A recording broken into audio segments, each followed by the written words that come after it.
विद्यार्थी मित्रांनो, आज आपल्याला सर्कल या चॅप्टरमधील टचिंग सर्कल्स आणि प्रॅक्टिस सेट 3-2 एवढा भाग समजून घ्यायचा आहे. त्याच्यामध्ये टचिंग सर्कल्ससाठी तुमच्या टेक्स्ट बुकमध्ये काही ॲक्टिव्हिटीज दिलेल्या आहेत. ॲक्च्युली तुम्ही त्या ॲक्टिव्हिटीज करायच्या आहेत. मी फक्त इथे एक्सप्लेन करून देईन, तुम्ही त्या प्रॅक्टिकली करून घ्यायच्या. First of all, here I draw a circle. First of all, we look towards the indication of my mouse pointer. This is a circle with center X, and this is another circle with center Z. Then I join this X and Z, and again I draw a line. Suppose this line is L, and XZ is touched to line L at point Y here, right? So this type of circle, when touching each other, is called externally touching circles. बघा, ते बाहेरून एकमेकांना touch करतायत आणि ते एका single पॉईंटमध्ये touch करतायत. तो पॉईंट आहे Y.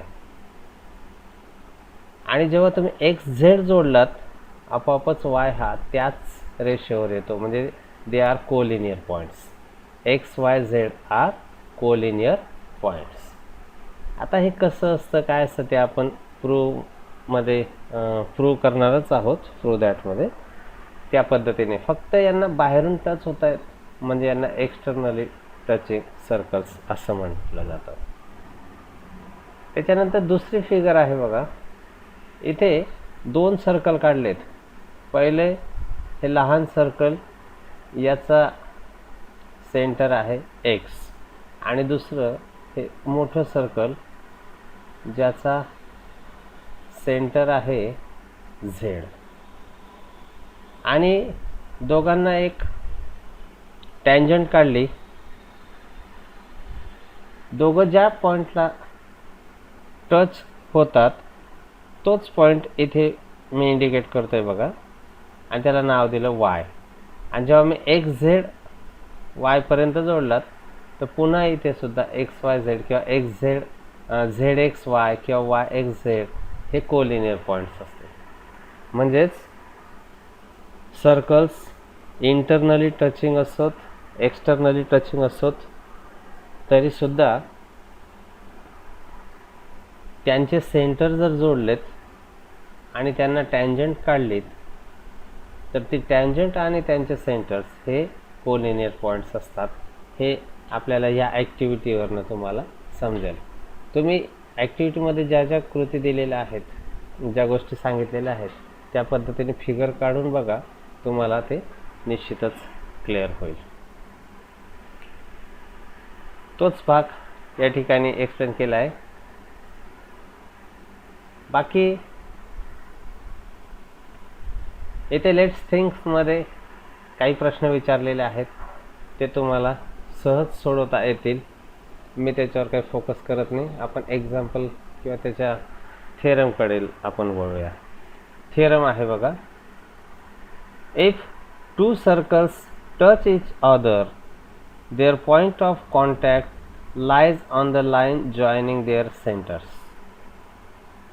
आता याच्यासाठी मी दोन फिगर घेतलेल्या आहेत, figure A and figure B. आता फिगर प्रमाणे मी सुरुवातीला गिव्हन लिहून ठेवतो. C is the point of contact of the two circles with centers A and B. फिगरमध्ये दिसतंय. Point of contact. आणि इथे to prove point C lies on the line A B. C हा ए बीवर आहे हे आपल्याला आता इथे दाखवायचं आहे. तर त्याच्यासाठी प्रूफ लिहायचं आहे बघा. Let line L be the common tangent passing through C of the two touching circles. आपल्याला माहिती आहे एल ही लाईन ए सेंटर असलेल्या सर्कलला टँजंट आहे, तशीच बी सेंटर असलेल्या सर्कलला सुद्धा टँजंट आहे. Line L perpendicular A C या ठिकाणी परपेंडिक्युलर आहे. And line L perpendicular segment B C, इकडे सुद्धा ती परपेंडिक्युलर आहे. इथेच बरेचसे गोष्ट क्लिअर होऊन जाते. Therefore segment AC perpendicular line L and segment BC perpendicular line L. Through C, only one line perpendicular to line L can be drawn, and therefore points C, A, B are collinear. या ठिकाणी सुद्धा आपल्याला same त्याच पद्धतीने आता AC जेव्हा तुम्ही joint करणार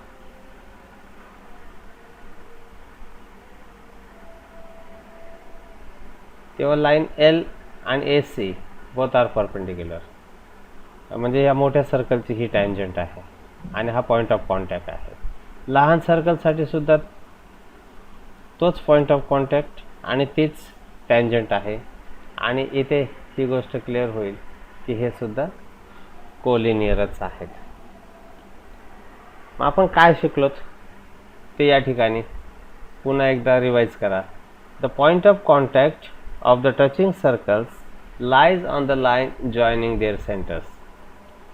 केव्हाही टचिंग सर्कलचे सेंटर जर तुम्ही जोडलेत तर पॉईंट ऑफ कॉन्टॅक्ट हा त्या सेगमेंटवरच येत असतो. If the circles touch each other externally, the distance between their centers is equal to the sum of their radii. ज्यावेळेस आपण त्या दोन सेंटरमधलं डिस्टन्स काढायचं ठरवलं आणि ते एक्सटर्नली टच होत असतील तर आपल्याला त्या रेडियसमध्ये ॲडिशन करावी लागेल. बघा इथे आता समजा ही 4 सेंटीमीटर असेल आणि ही 5 सेंटीमीटर असेल, तर ए आणि बी मधलं डिस्टन्स किती येईल? 4 + 5 किती आलं? 9. म्हणजे काय केले तुम्ही? रेडियसची ॲडिशन केली या पद्धतीने. तिसऱ्या मुद्द्याकडे वळूया. The distance between the centres of the circles touching internally is equal to the difference of their radii. Internally जर टच असतील तर त्यांच्या दोघं सेंटरमध्ये डिस्टन्स काढायचं असेल तर डिफरन्स घ्यायचा आहे. आता इथे बघा ए पासून तर सी पर्यंतचा डिस्टन्स समजा हे 5 असेल आणि बी पासून तर सी पर्यंतचं डिस्टन्स हे समजा 3 असेल तर ए बी मधलं डिस्टन्स किती येईल? 5 - 3 दॅट इज 2. म्हणजे हे डिस्टन्स आलं 2. इथे काय केलं तुम्ही? सबट्रॅक्शन. आणि इथे काय केलं होतं? 4 + 5 दॅट इज 9. म्हणजे इथे पहिल्याला R1 मानलं, दुसऱ्याला R2 मानलं तर R1 + R2, आणि इथे R1 - R2. म्हणजे एका ठिकाणी ॲडिशन आणि एका ठिकाणी सबट्रॅक्शन. मग एक्सटर्नली असेल तर ॲडिशन, इंटरनली असेल तर सबट्रॅक्शन. ही गोष्ट आपण या ठिकाणी समजून घेतलेले आहे. आता हे खरोखर तुम्हाला समजलं की नाही हे आता प्रॅक्टिस सेटमध्ये आपल्याला व्यवस्थित कळेल. आता बघा practice set 3-2. Two circles having radii 3.5 cm and 4.8 cm touch each other internally. They are touching internally. या शब्दाकडे लक्ष राहू द्या, नाही तर सहज वाचून जातो आणि आपण काहीतरी आन्सर सोडून मोकळ होतो. इथे एक्सटर्नली म्हटलं आहे की इंटरनली म्हटलं आहे त्याच्यावर फोकस करा. Find the distance between their centres. नाव suppose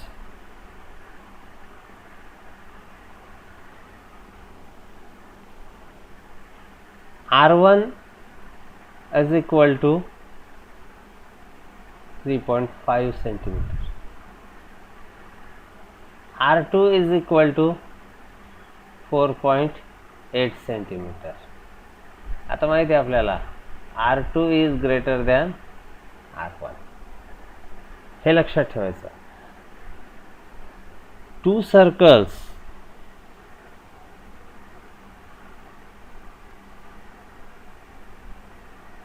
touches internally.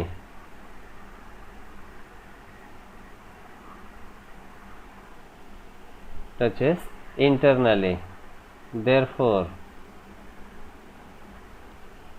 काय लिहिणार तुम्ही?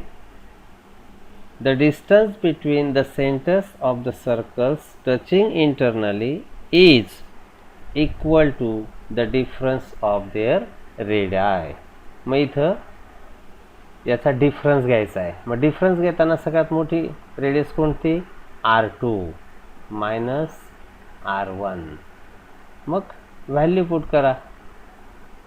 4.8 मायनस 3.5 सेंटीमीटर. आता याचं सबट्रॅक्शन करा, तुम्हाला आन्सर मिळून जाईल. किती? 8 मधनं 5 गेले तर 3 आणि 1.3 सेंटीमीटर. मग शेवटी आन्सर लिहू शकतात. Distance between the centres is 1.3 centimetre. Hence answer. मला वाटतं कोणालाही काही एक अडचण येणार नाही. एका मार्कासाठी हे एक्झाम्पल विचारलं जातं बऱ्याचदा.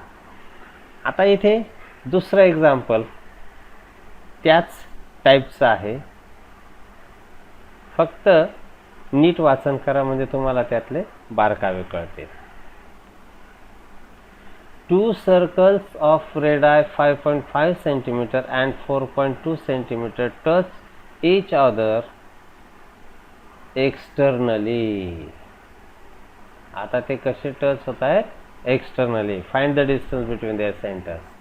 पुन्हा suppose R1 is equal to 5.5 centimeter, R2 is equal to 4.2 centimeter. Two circle touches externally. They touches externally. Therefore काय लिहिणार मग आता? They are touching externally, then the sum of their radii.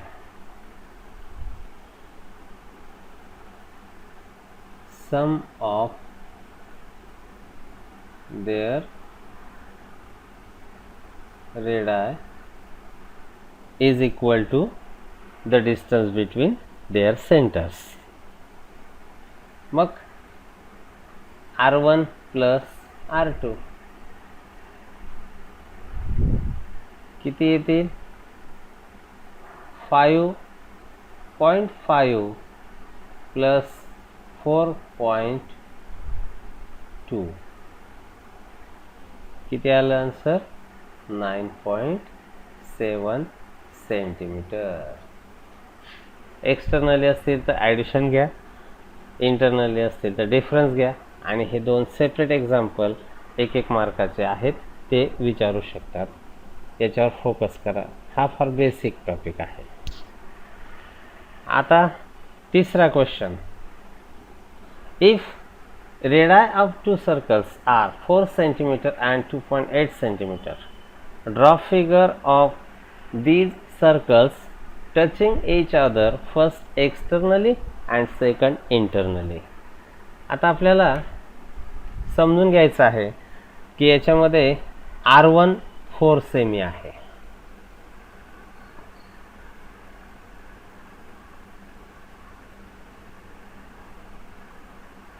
आणि R2 2.8 सेमी. आणि आता आपल्याला figures काढायचे आहेत. फिगर्स काढताना सगळ्यांना कंपास बॉक्समधील साहित्य माहिती आहे. कंपास घ्यायची, ज्याच्यामध्ये पेन्सिल फिट करायची, मेटल पॉईंट आणि पेन्सिल पॉईंट याच्यामध्ये 4 सेंटीमीटर डिस्टन्स घ्यायचं. ए पॉईंट घ्या, सेंटर पॉईंट, आणि एक सर्कल ड्रॉ करा या पद्धतीने. आता याचा सेंटर आणि रेडियस काढून घेऊया. समजा सेंटर ए आणि ही R1 4 सेंटीमीटर. आता दुसरं सर्कल R2 रेडियस घ्या, R2 म्हणजेच 2.8, आणि त्या पद्धतीने एक सर्कल काढा आणि त्याच्यामध्ये रेडियस इंडिकेट करा आणि त्याचा जो सेंटर आहे त्याला B नाव द्या आणि इथं R2 2.8 सेंटीमीटर या पद्धतीने तुम्ही, आणि याला नाव द्यायचं फर्स्ट काय, circles touch each other externally.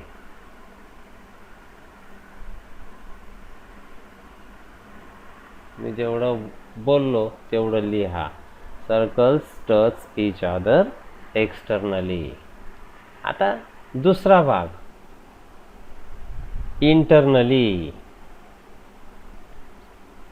दुसरा एक सर्कल काढलं आपण, इकडेच जागेनुसार दुसरा टॉपिक लिहितो. Internally they are touching internally.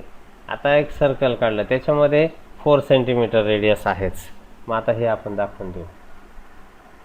ए 4 सेंटीमीटरचं आहे आणि दुसरं सर्कल आता लगेच काढायचं, ते 2.8 सेंटीमीटरचं आहे आणि त्याच्यामध्ये आपण रेडियस दाखवायची.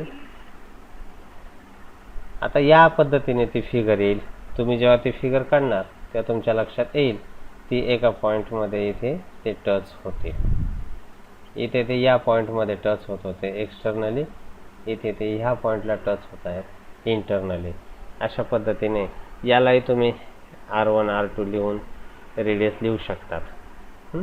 समजा हा पॉईंट असेल ए आणि हा पॉईंट असेल बी, आणि याला कुठला बी पॉईंट घेतला तरी चालेल सी. इथे आपण तो सी पॉईंट दाखवू शकतो. आता ए सी ही रेडियस होती, म्हणजे R1 किती आली होती ती 4 cm, आणि बी सी इकडे लिहू शकतो आपण 2.8 cm या पद्धतीने. अशा फिगर्स मला वाटतं तुम्हाला सहज काढता येतील. त्याच्यानंतर चौथा क्वेश्चन आहे बघा. हा क्वेश्चन काही मी पूर्ण लिहित बसणार नाही, मी समजवतो, तुम्ही फक्त समजून घ्या. In figure the circles with centres P and Q touch each other at R. A line passing through R meets the circles at A and B respectively. Prove that segment AP parallel segment BQ. A P आणि बी Q, हा A P आणि हा बी Q हे parallel आहेत, हे आपल्याला prove करायचं आहे. सोपी गोष्ट आहे बघा. In triangle A P R, आपण हा विचार करू. आता मी लिहित नाही, तुम्ही समजून घ्या. In triangle A P R तुम्ही लिहू शकता तुमच्या वहीत. A P is congruent P R, पहिली स्टेप. रिझन काय लिहिणार? Radii of same circle. मग याच्यावरनं काय होईल? यांच्या अपोजिट अँगल जे असतील ते कॉन्ग्रँट, म्हणजे हा अँगल आणि हा अँगल कॉन्ग्रँट. पी आर समोरील अँगल ए आणि ए पी समोरील अँगल आर हे कॉन्ग्रँट आलेत. या पद्धतीने आपण हे लिहू शकतो. आता दुसरं, देन इन ट्रायंगल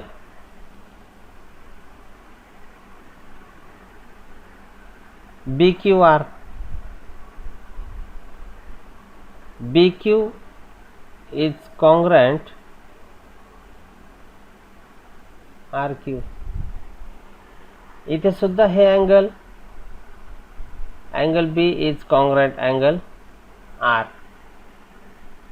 बरोबर. कारण काय?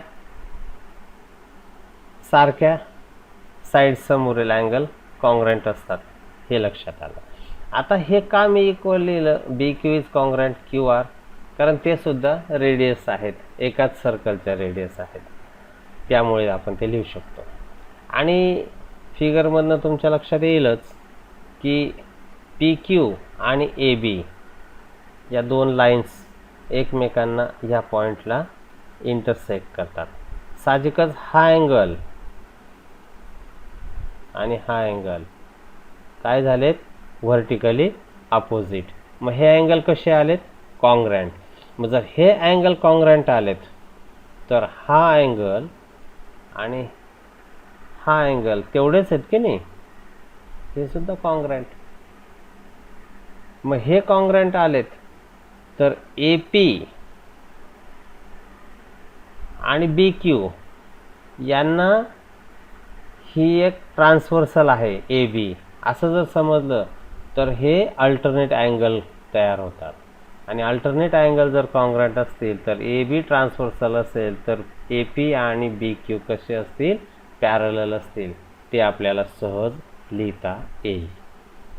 त्याच्यानंतर दुसरा टॉपिक आहे triangle A P R similar triangle R Q B. आता हे जे मी खुणा केल्या आहेत त्या तात्पुरत्या आता मी मिटवून देतो.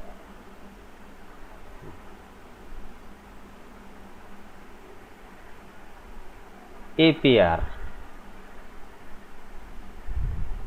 आणि ए पी आर आणि दुसरा आर क्यू बी. हां, म्हणजे हे दोघं ट्रायंगल सिमिलर आहेत की नाही ते आता आपल्याला प्रूव्ह करायचं आहे. आता ते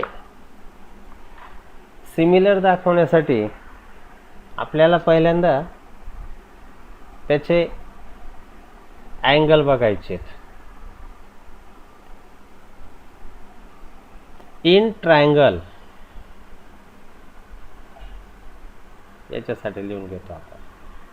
in triangle A P R and triangle R Q B. हां, काय त्याच्यामध्ये कॉन्ग्रँट आहेत? Angle P A R congruent angle Q R B. आत्ताच आपण प्रूव्ह केलं होतं बघा. Angle P A R congruent angle Q R बी.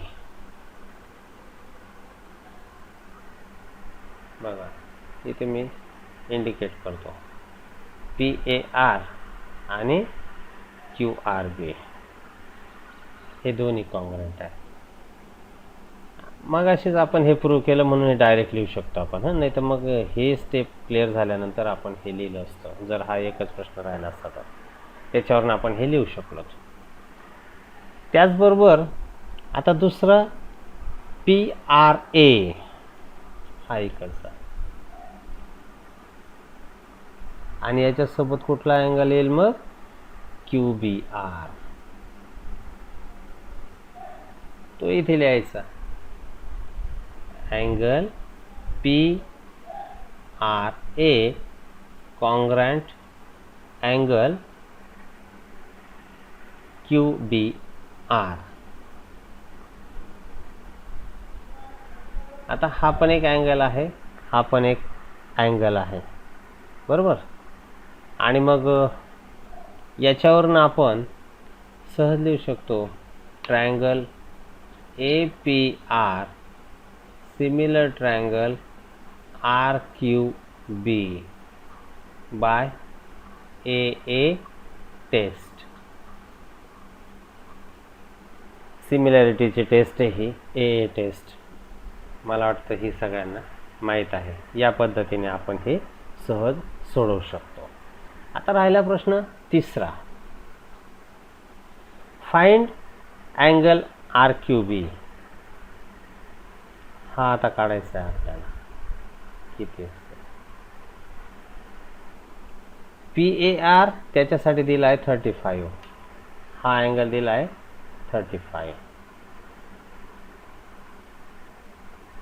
हा 35 असेल तर हा 35, तुमच्या लक्षात येऊन गेलं असेल. याचा अपोजिट हा आला 35, हा आणि हा सारखा आहे, किती आला हा 35. आता हा ट्रायंगल घेतलात तर हे दोन 35 मग हा उरलेला किती, सगळ्यांची सम किती आली, sum of all angles of triangle RQB is equal to 180. Angle R plus angle B plus angle Q, सगळ्यांची सम आली 180.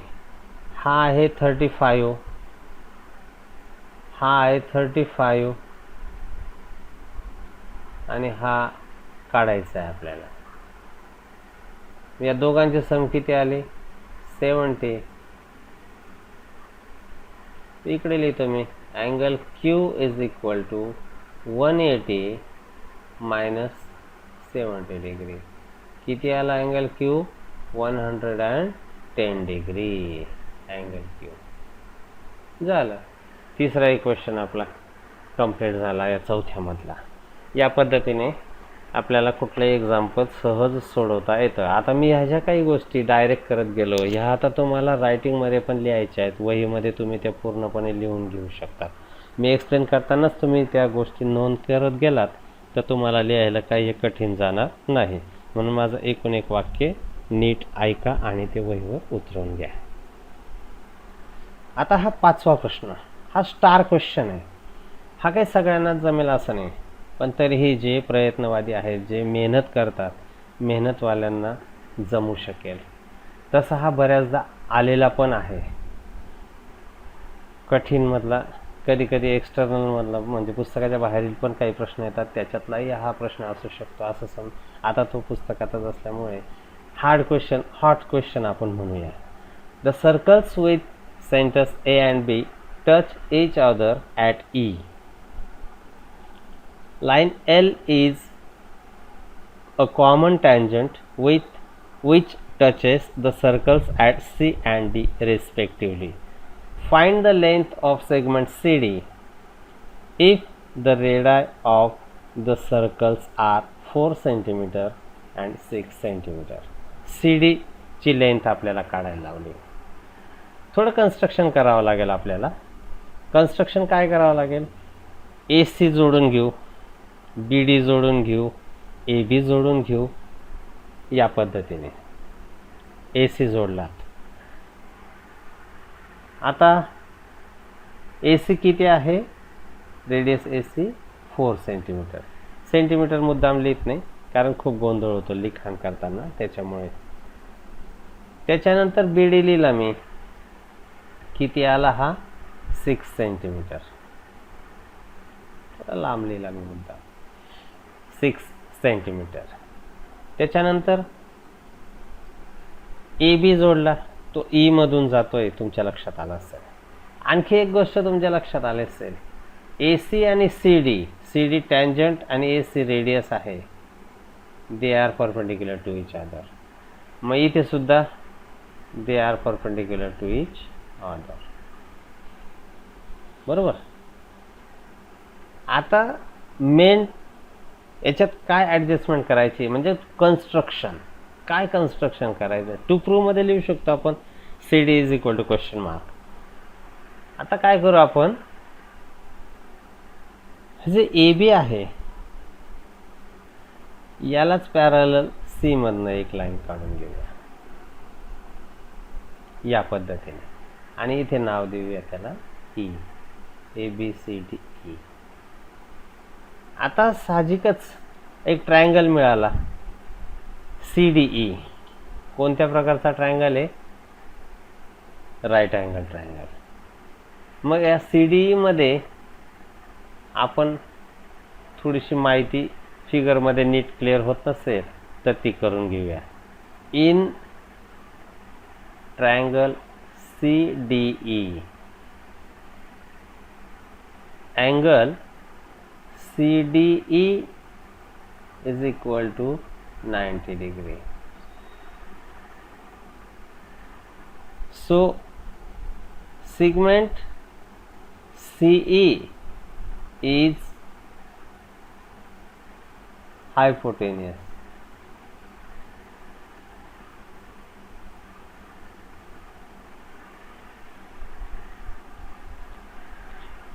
Right, hypotenuse. हां, इथे काय होतं फिगरमध्ये असं वाटतं की सी डी हायपोटेनियस आहे, पण ॲक्च्युली सी ई हायपोटेनियस, कारण ती कोणाच्या अपोजिट आहे, राईट अँगलच्या अपोजिट आहे. आणि सी ई पॉइंटर, हां, segment C E is equal to किती येईल, मग ही ती आपल्याला काढता यायला पाहिजे. ती याच्यावरनं काढू आपण. ए ई किती आले 4, ई बी किती आली 6. हे मी डायरेक्ट का लिहिलं, कारण त्या रेडियस आहेत बघा. ह्या जशा रेडियस आहेत तशा ह्या पण रेडियस आहेत.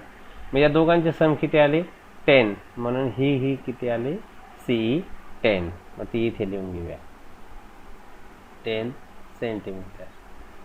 काय लिहू शकतात 4 + 6 R1 + R2 वगैरे. काय ज्यांना चांगले मार्क्स मिळवायचेच असते त्यांनी परफेक्ट लिहायचं, ही गोष्ट लक्षात असू द्या. आता डीई,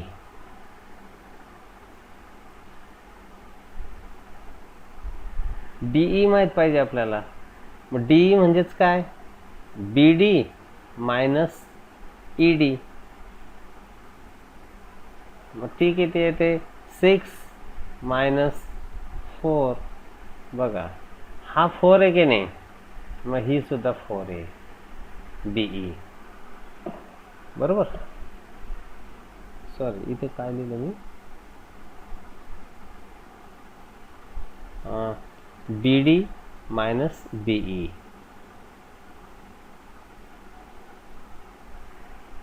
बीई, हां, एक मिनिट.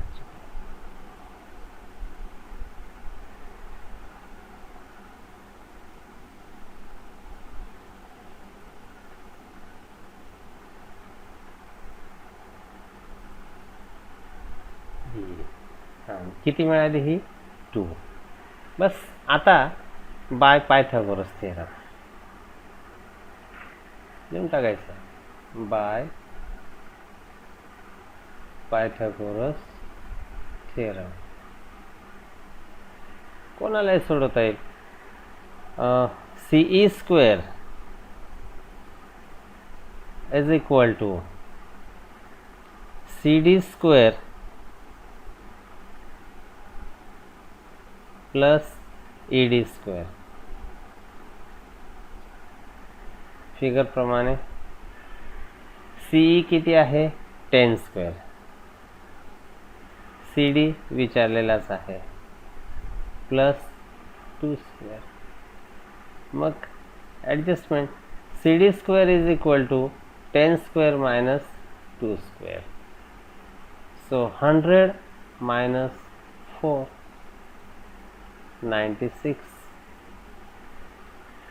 आता याचं स्क्वेअर रूट काढायचं असेल तर किती येईल? याची अंडर रूट ऑफ 96 म्हणजे 16 गुणिले 6 1696. 16च्या बाहेर येईल 4 आणि रूटमध्ये राहील 6. So C D is equal to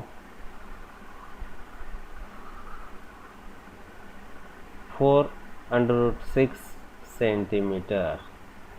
hence answer. या पद्धतीने आपण सी डीची व्हॅल्यू सहज काढू शकतो. मला वाटतं सगळे गणित एक दोनदा ऐका, समजून घ्या, लिहून घ्या, तुमच्या वहीत सोडवा. मला नाही वाटत कोणाला काही अडचण येईल. मला वाटतं हाही टॉपिक तुम्हाला व्यवस्थित समजला असेल. तर आपण येथेच थांबूया. थँक्यू.